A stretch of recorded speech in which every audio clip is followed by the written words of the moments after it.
Hello students, welcome to EPG Pathshala. I am Dr. Ankita Jain from DSPSR New Delhi. Today we are going to talk on module types of incentive systems for paper human resource management. After completing this module, you should be able to understand incentive schemes are also known as payment by results. The three factors which favor the payment of wages incentives to employees are: first, the employees must be rewarded for their additional efforts in the job.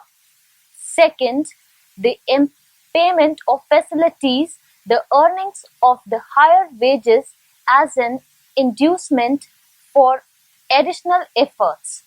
Third, it improves productivity and organizational profitability. The fairness of the outcome reward of an incentive scheme determines its ability to win employees' compensation with the scheme. However, the type of scheme is a critical factor in determining the quantum of reward available to the employees. Therefore, an organization must be prudent in choosing the incentive schemes, as the nature of a scheme has a direct bearing on its outcome. However, the organization must invariably ensure that the incentive schemes are classified into three categories. Types of incentive compensation. There are various types of incentive systems which can be divided into three categories described below: individual incentives, group and organization-wide incentives, managerial and executive incentive pay. Individual incentive plan is the oldest form of compensation in which the employee is paid for units produced. Individual incentive plans pay off for individual performance. When individual productivity is measurable, individual incentives are most successful in boosting performance through a fairly direct link between performance and rewards. These include the following: piece rate system, differential rate, standard hourly rate, production bonus systems, commissions, bonuses, awards, merit pay, people-based pay. Piece rate system. The piece rate is the oldest and the most common incentive plan. The earliest approach was called straight piece work. In this approach, a worker was paid per unit of production. It is very common in factories around the world. It is based on paying only for what is actually produced. A simple piece rate approach often results in production variability that can disrupt the flow of product to customers.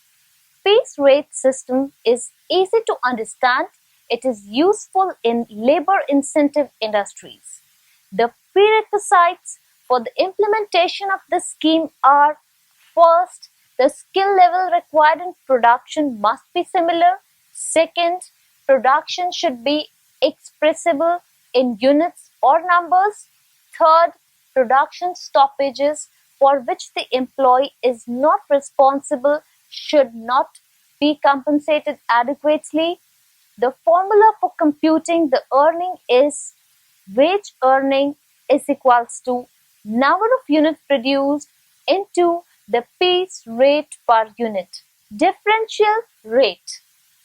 Taylor developed the differential rate system as a response to the variation potential in piece rate systems.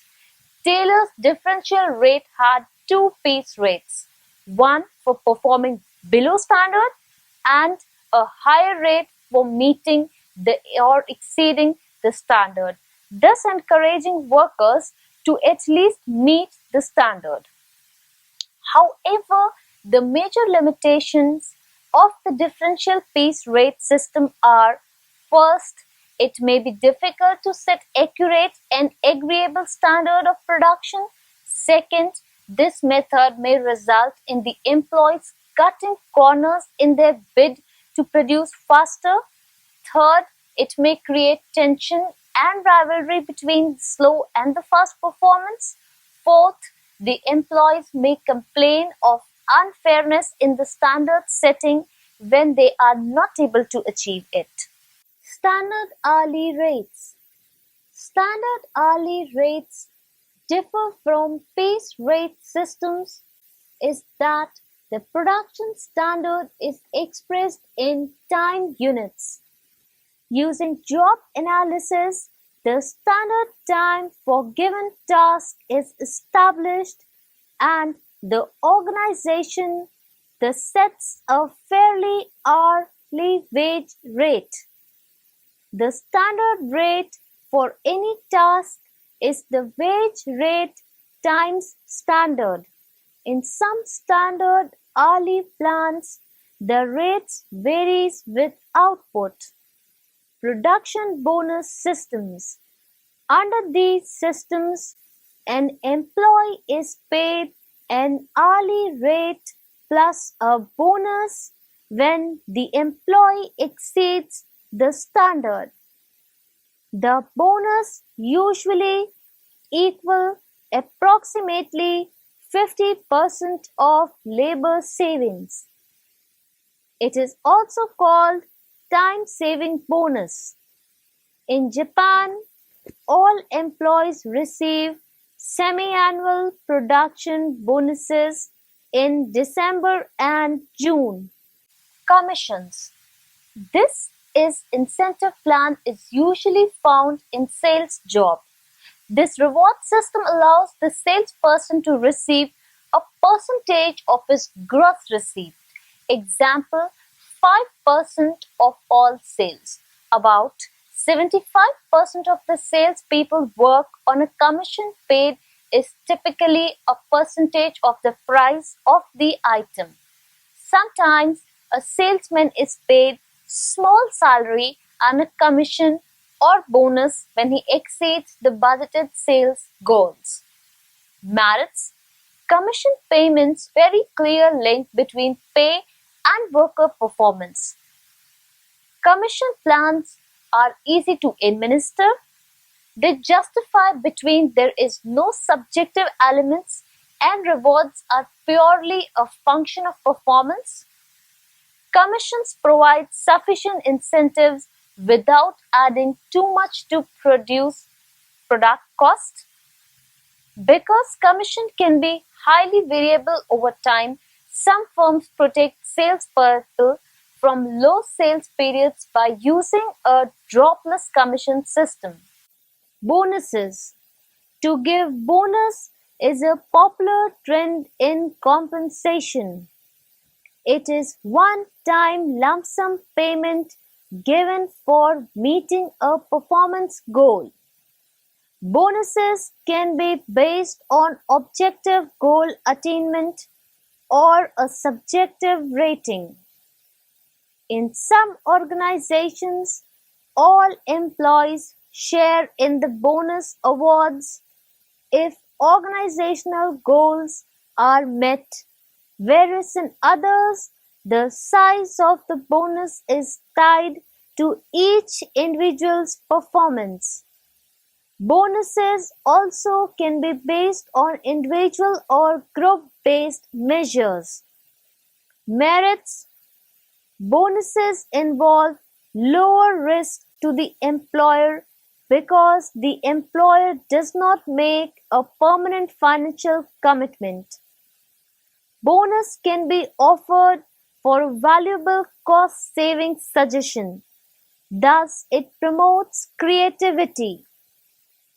It does not add permanently to the base wage and can be given based on either rated or non-rated output measures. It helps the employer control cost and improve employee satisfaction. Because bonuses arrive in one lump sum, they may feel to the employees like more money than a comparable size raise. It is based partly on organizational performance. On the other hand, if bonuses cannot be paid, it tends to hurt morale. Awards. Awards like bonuses are on-time rewards but tend to be given in the form of a tangible prize, such a paid vacation, a television set, or a dinner for two at a fancy restaurant. Merit pay. The most widely used for managing individual performance is merit pay. It consists of an increase in base pay normally given once a year. Supervisors' rating of employees' performance are typically used to determine the amount of merit pay granted. Once a merit pay increase is given to an employee, it remains a part of the employee's base salary for the rest of his future with the firm, except under extreme conditions such as general wage cut or a demotion. Merit pay is based on the rated performance in a previous time period or a reward-based performance on how well an employee has done his job. In practice, merit pay system fail to reward superior performance because of following problems. First, employees fails to make the connection between pay and performance. Second, the secrecy of the reward is perceived by other employees as inequality. Third, the size of the merit pay has little effect on performance. Fourth, merit pay is not always viewed as meaningful. It depends on the reward to produce an effect rather than planning and designing the effect at the outset. Merit pay is always based on supervisor's subjective evaluation. So employees may perceive a weak line between performance and pay. Merit increases are usually awarded annually, so they do not immediately follow the specific instances of good performance that the organization wishes to enforce. For the merit pay to work and become successful, the following requirements are needed. First, a job should be well designed and the performance criteria are both well delineated and accessible. Second, there should be high level of trust in management. Third, there should be correct evaluation system and wage structure. Fourth, there should be job-specific and result-based criteria to reduce subjective bias. Fifth, there should be accurate performance appraisals. Sixth, the time should be minimized between the performance appraisal and pay increase to maximize reinforcement principle. Seventh, managers should be trained in correct use of compensation system. Eighth, there should be proper feedback during performance appraisal session to ensure that employees are aware of expected performance. People-based pay. Compensation designs are changing to meet the environmental challenges of the 21st century. In place of bureaucratic job-based approach, new designs are people-based. There are several different variants of people-based pay. These are discussed below. First, skill-based pay. This method sets pay levels on the basis of how many skills employees have or how many jobs they can do. It is a reward system that pays employees on the basis of work-related skills they possess rather than associating rewards with performance level or seniority. Under the skill-based system, no one gets a raise even when promoted until he has demonstrated proficiency with new skills. It is associated with work teams or self-managed work groups. Merits: first, it has increased flexibility because workers know more than one each job they can more to provide expertise when and where needed. Second, tying pay increases to skill acquisition creates an incentive for learning, self-improvement and performance. Third, it is a creative approach to compensation. Fourth, it seeks employees' involvement through total quality, continuous improvement and similar initiatives. Fifth, it assumes that employees want to grow and improve their job skills. Sixth, it can be used to replace annual raises. Demerits: first, it is difficult to design. Second, it does not fit all situations. Third, it involves a time-consuming process of constructing skill blocks, mapping pay progressions, and assigning monetary values to each skills. Skill-based pay can be successful only if the organization has a commitment to employee training and development and has something to gain from increased flexibility. Second, knowledge-based pay. This approach rewards employees for acquiring additional knowledge both within the current job category and in new job categories. Third, credential-based pay. This reward system rests on the fact the individual must have a diploma or license or must pass one or more examinations from a third-party professional or regulatory agency. Credential-based pay is much more cut and dried than skill-based or knowledge-based pay. Fourth, feedback pay. This reward approach is based on aligning pay with strategic business objectives and then establishing a direct connection between the job holder and his path in accomplishing these goals. This design must conform to four principles. First, it flows directly from the organization's strategic business goals.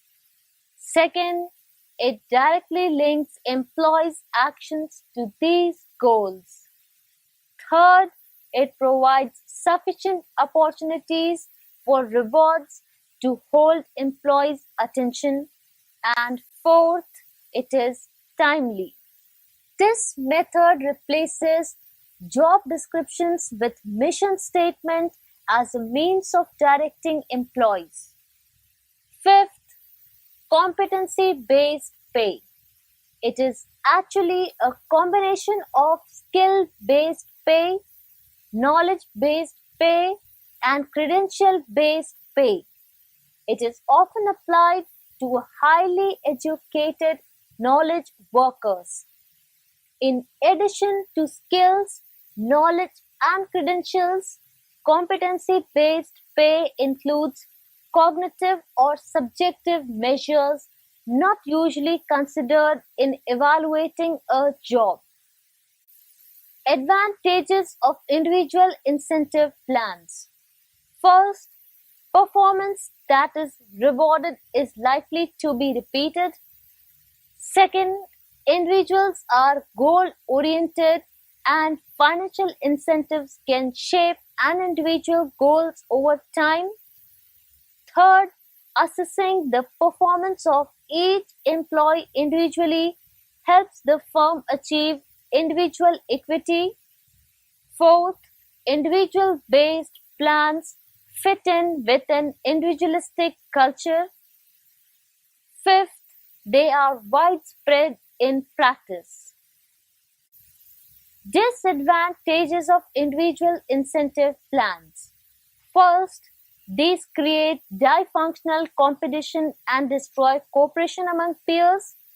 Second, so relationship between subordinates and supervisors are created.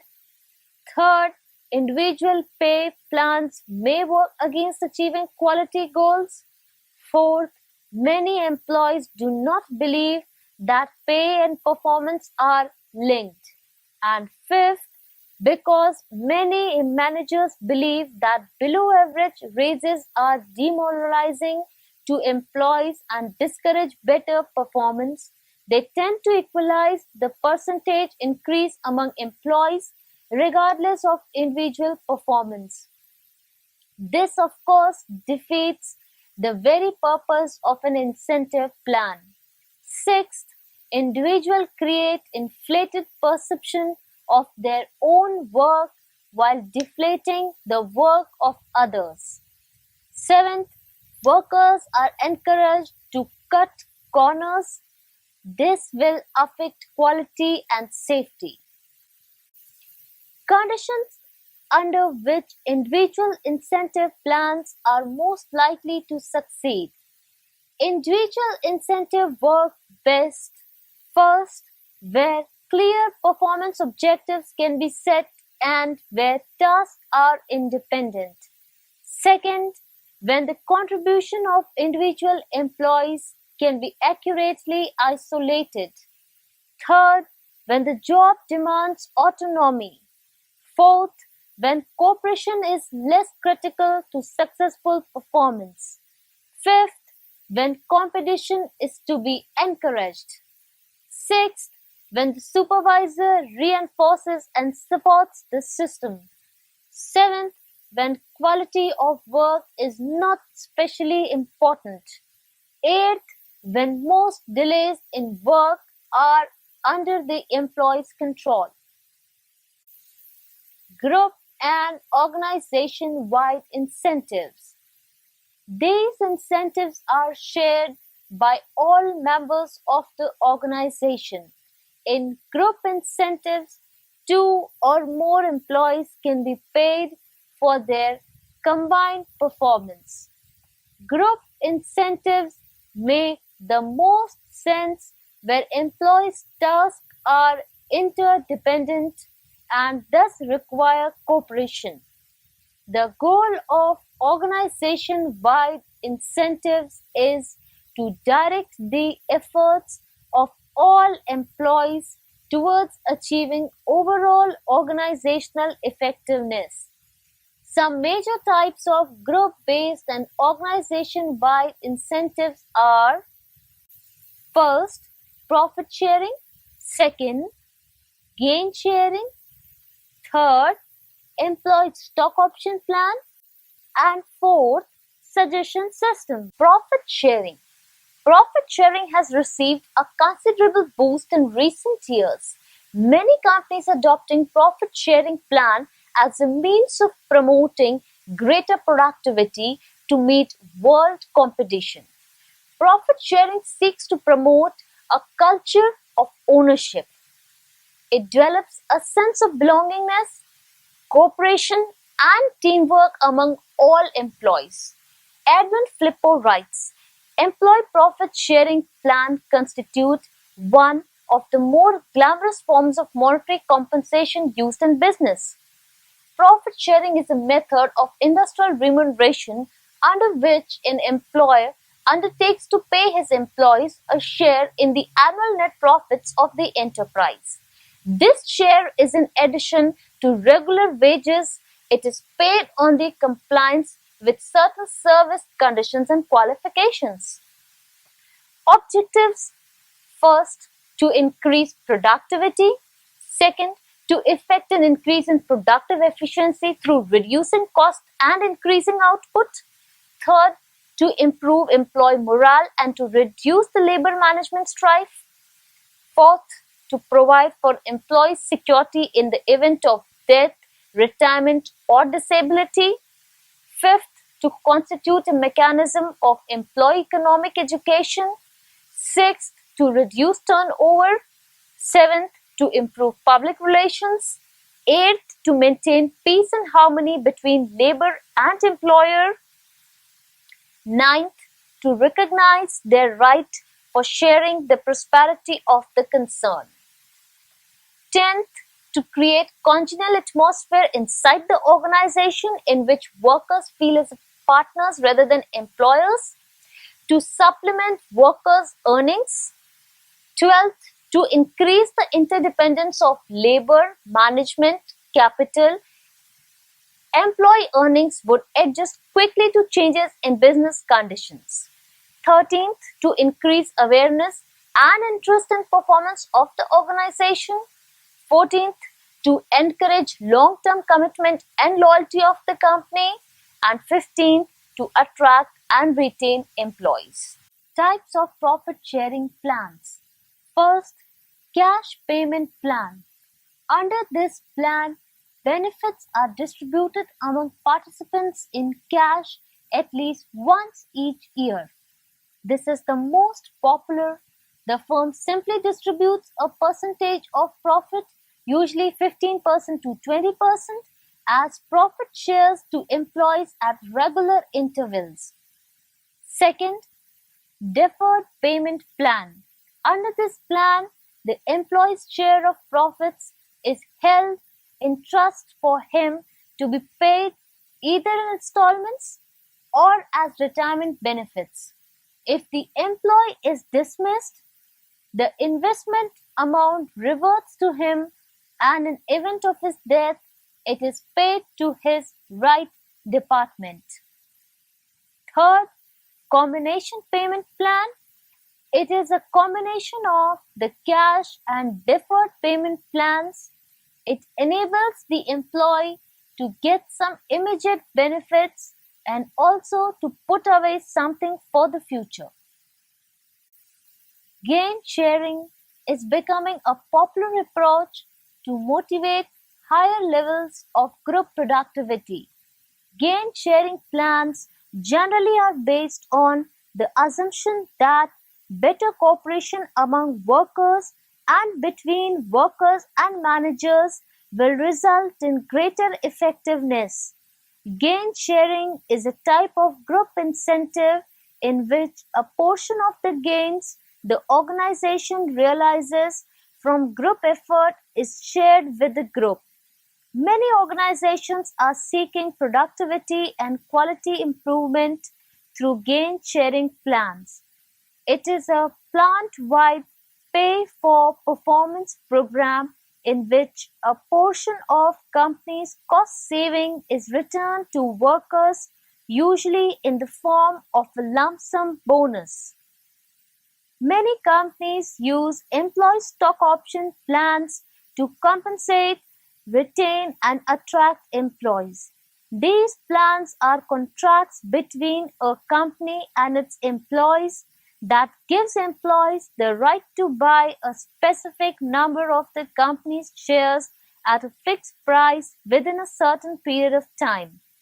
Employee stock option plans should not be confused with the team ESOPs, that is ESOPs or employee stock ownership plans, which are retirement plans. An employee stock ownership plan (ESOP) is a retirement plan in which a company contributes its stock to the plan for the benefit of company's employees. Under an employee stock ownership plan (ESOP), employees receive stock in the company. An ESOP is a qualified defined contribution plans in that the employer makes yearly contributions that accumulate to produce a benefit that is not defined in advance. Technically, an ESOP is a kind of stock bonus plan or a combination of a stock bonus plan and a money purchase pension plan. A suggestion system is a formal method of obtaining employees' advice about improvements in organizational effectiveness. It includes some kind of reward based on the successful application of the idea. The key to successful suggestion system is employees' involvement. Implementation of these programs have proved quite cost effective. Suggestion systems can improve employee relations, foster high quality products, reduce cost, and increase revenue. In Japan, suggestion systems are one of the main practical forms of worker participation schemes. The above figure shows how employees benefit from a stock option scheme.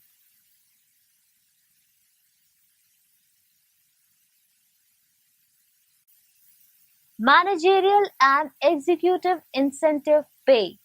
These are: first, executive bonus plan; second, long-term incentives; third, prerequisites; and fourth, golden parachute.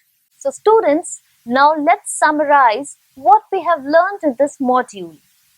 Individual initiative plans includes Halsey, Rowan, Emerson, Budox, Taylor, Merrick, and Gantt plans. Priestman, Toney, and Scanlon plans are group incentive schemes. Profit sharing helps to improve morale and productivity of employees as well as workers' income and living standard. It does not have motivational value. Thank you.